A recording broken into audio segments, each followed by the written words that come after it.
Olá pessoal, bom dia a todos, começando mais um Na Tela com a Levante. Eu sou o Felipe Bevilacqua, estou aqui com o Eduardo Guimarães. Bom dia, Eduardo. Bom dia, Felipe, bom dia, pessoal. Um dia mais tranquilo lá fora, mas aqui está agitado o dia, né? Acho que o panorama político continua comandando os mercados. Ontem a gente teve o reflexo da pesquisa do Ibope, mostrando um candidato Lula preso, impactando todo o mercado. Dólar caiu 2% hoje, ontem cotada a 4,04%, uma forte alta, e Bovespa na ponta contrária caiu forte e hoje deve seguir a mesma esteira. Mais uma pesquisa, dessa vez do Datafolha, mostrando o Lula mais forte que ontem, que é a pesquisa do Ibope. Isso deve impactar principalmente os mercados. O ponto positivo disso é que o Alckmin está um pouquinho melhor, praticamente quase um empate técnico ali com a Marina.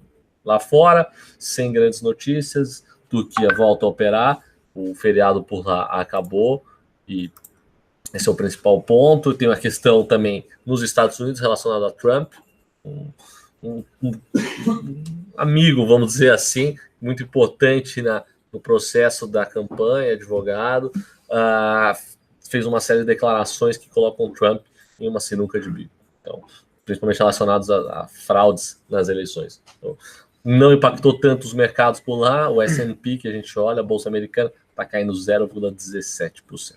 Mas por aqui, o principal foco é pesquisa, é campanha, é eleições no final do ano. São as eleições no final do ano. Então, vamos ficar de olho. E ontem à noite a gente teve também... Na verdade, só uma correção, Felipe. A eleição daqui a quase 40 dias, né? Começo de outubro. Não é bem o final do ano, né? O primeiro turno já está logo ali. Já. Então, a gente está muito próximo, né, das eleições. Começam as campanhas eleitorais semana que vem, né, na televisão. Acho que esse pode ser aí o fator que mude um pouco o jogo político. Mas essas pesquisas, claro, as leituras são bem negativas e acho que daqui para frente vai ser isso, uma volatilidade bem maior na Bolsa e no dólar principalmente, né? Com certeza. Você tem dois componentes, né, Felipe? Tem o dólar se valorizando contra todas as moedas emergentes e aí você tem essa questão da incerteza eleitoral. Então os dois fatores apontam aí para uma valorização do dólar. Né? Se tudo estivesse bem, uma fuga de recursos de capitais de mercados emergentes já era esperada, mas ainda amplificado por todo esse movimento político. Um ponto só que eu gostaria de falar, na sua opinião, o desempenho não tão bom do Alckmin já era um tanto quanto esperado. A gente sabe, todo mundo que acompanha a política de perto sabe que ele fechou com o Centrão, que vai ter uma capilaridade melhor, que vai ter uma base melhor, que vai ter a máquina a favor. Mas, de fato, isso ainda não foi mostrado. Será mostrado nas pesquisas depois que iniciarem as campanhas efetivamente. Então, via rádio, via TV, como o Eduardo falou, começa no final do ano.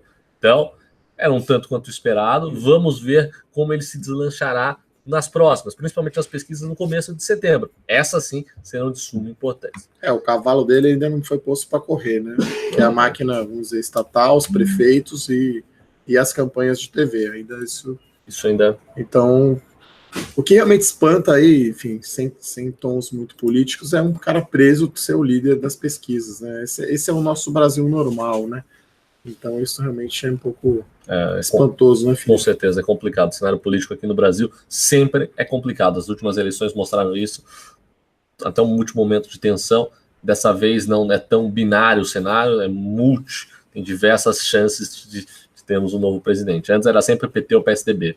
Dessa vez a história está um pouquinho diferente. Bom, indo para o cenário corporativo, acho que tem uma notícia que se destaca hoje, que é a questão do acidente que teve na segunda-feira na refinaria de Paulínia, né, a Replan, que é da Petrobras. Essa refinaria é responsável por 20% do refino de todo o petróleo no Brasil, de refino de gasolina e de diesel. Então, a companhia soltou uma nota, o sindicato, né, a companhia soltou uma nota que ainda não tem nenhuma perspectiva para a volta da operação e do refino. Então, aparentemente tem um estoque de uma semana para esses combustíveis, mas de fato, se os estragos forem maior que o planejado, maior que o orçado, isso pode começar a impactar. Então, geralmente um conserto, uma obra nesse tipo de refinaria demora até 7 dias, entre 5 e 7 dias, e tem estoque para 7 dias. Então, se isso por acaso aumentar um pouquinho, pode começar a complicar, pode faltar um pouquinho de estoque e a refinaria continua parada. Então, tem uma ideia da gravidade, Felipe, desse acidente? Foi um pouco grave, pegou umas linhas de catalíticas e de destilação na própria negócio, que são responsáveis pelo processo. Isso, o ponto principal não existem linhas auxiliares desse tipo. Então, como aconteceu um acidente nisso, não tem como utilizar a parte da refinaria. Então, ela acaba sendo inutilizada e parada por completo. Esse é o ponto agravante. Você vê quando volta, né? Na dúvida, é melhor encher o tanque do seu carro. Enche o tanque do carro. Garantir hoje, o final de semana aí. Pós-trabalho hoje, tem que encher o tanque do carro, deixar cheio. A gente sabe o que aconteceu na crise dos combustíveis, greve dos caminhoneiros, todo mundo ficou sem combustível e aquela confusão. Bom, deve ser muito longe disso, com certeza, mas, por acaso, é sempre bom estar protegido, né? As proteções é o que nos move. Minerva, Eduardo? Minerva, na verdade, saiu uma notícia ontem falando do possível aumento de capital da empresa, até uma OPA, que é uma oferta pública de aquisição, poderia até haver o fechamento de capital. Então, é a família Vilela de Queiroz, que é a controladora da Minerva, mais o sócio da Arábia Saudita, Salik. Eles juntos aí têm mais ou menos 45% aí do capital da empresa. Então, notícias aí, rumores, né, não confirmados pela empresa, então saiu no valor econômico, um possível aumento de capital. Lembrando que a empresa fechou aí o segundo trimestre um endividamento bastante alto, né, uma relação dívida líquida EBITDA de 5 vezes. Então, ontem o papel subiu bastante nesse possível fechamento de capital ou aumento, enfim, a gente não sabe ainda o que a empresa vai fazer. O que a gente sabe de concreto é que a Minerva anunciou a intenção de abrir o capital de uma subsidiária dela no Chile para concentrar todas as operações internacionais, Paraguai, Colômbia, Argentina e Uruguai. Lembrando aí que a Minerva, se contar o que ela exporta do Brasil, mais as operações internacionais, ela está aí mais ou menos 60% da receita em dólar, né? Está ligada a preço internacional. Então a Minerva anunciou essa intenção de fazer esse IPO, né? Uma abertura de capital das subsidiárias internacionais no Chile. Então, são muitas notícias societárias. Ontem o papel subiu forte, subiu 9%. Agora eu vejo aqui na tela que abriu em queda de 2%. Lembrando que as ações estão uma forte queda aí, quase 50% de queda aí nos últimos 12 meses. Sofreu então, bastante, né? Parece barato, mas é aquela história que eu sempre falo aqui, pegar uma faca caindo não é fácil. Então, no nosso modelo aqui de análise fundamentalista, empresas muito endividadas, a gente sempre fica com o pé atrás, né? O caso da BRF, então as empresas estão com muita dívida, então esse é algo que preocupa, e claro, também é muito difícil operar evento, né? Não sei exatamente qual é a operação que vai ser feita aí pelos controladores da Minerva. Exatamente. E parece fazer mais sentido o aumento de capital, que aí você reduz dívida e o controlador, enfim, compromete capital, aí se eu fosse acionista minoritário, ficaria mais confortável, né? Você vê o controlador colocando dinheiro, com certeza. Aí você tem o direito de preferência de ir lá e colocar. Aparentemente o preço está bem descontado aí das ações, se for olhar o EV/EBITDA, né? Complementando o que o Eduardo falou, acho que o processo de queda da Minerva também se relacionou muito com a venda das ações que a BR Foods possuía da Minerva no mercado. Isso acabou deteriorando, gerando uma pressão de venda e acabou trazendo o papel para baixo. Depois, até mesmo fizeram um bloco, né, uma operação, um grupo, uma venda de grupo, que acabou tirando essa pressão de venda, mas de qualquer forma acabou contaminando a companhia. A ação estava cotada acima dos R$10, hoje está perto dos R$6,50. Então, isso é negativo. Comentário de Lojas Renner? Foi uma pergunta que foi feita ontem aqui, né?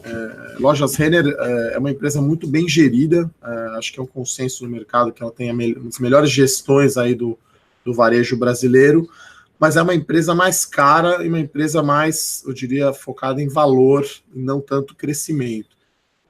Eu acho que é uma empresa, talvez, para um portfólio aí de ações, num cenário mais pessimista, quer dizer, você quer empresas mais conservadoras. Então, ela é mais no estilo da Ambev, vou chamar assim, do que uma empresa mais de crescimento, como, por exemplo, talvez Lojas Americanas, ou até Via Varejo, ou Pão de Açúcar, né?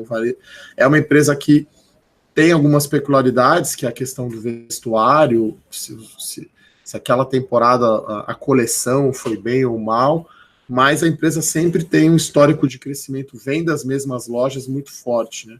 Então, só que é um múltiplo aí, se olhar o preço-lucro, é bem caro, acima de 20 vezes.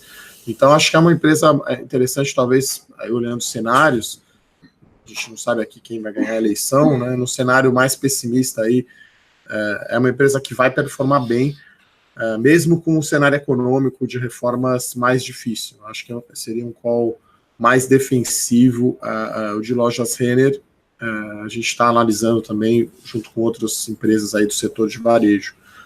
Papel caro, mas management muito bom e muito sólido a estratégia da companhia, né? Um papel bastante consolidado, né? Então, acho que em momentos aí de maior aversão a risco, o pessoal vai para os papéis mais tradicionais e mais consolidados, né, Felipe? Com certeza, é uma visão tradicional. Uma posição defensiva no momento de uma eleição não tão boa. Então pode ser uma opção.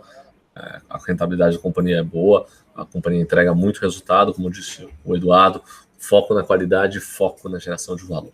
Pessoal, queria agradecer a todos. Muito obrigado. Comentamos todos os principais pontos para estar informado durante esse dia e a gente se vê amanhã. É isso, tchau, pessoal. Bom dia, obrigado. Bom dia. Tchau.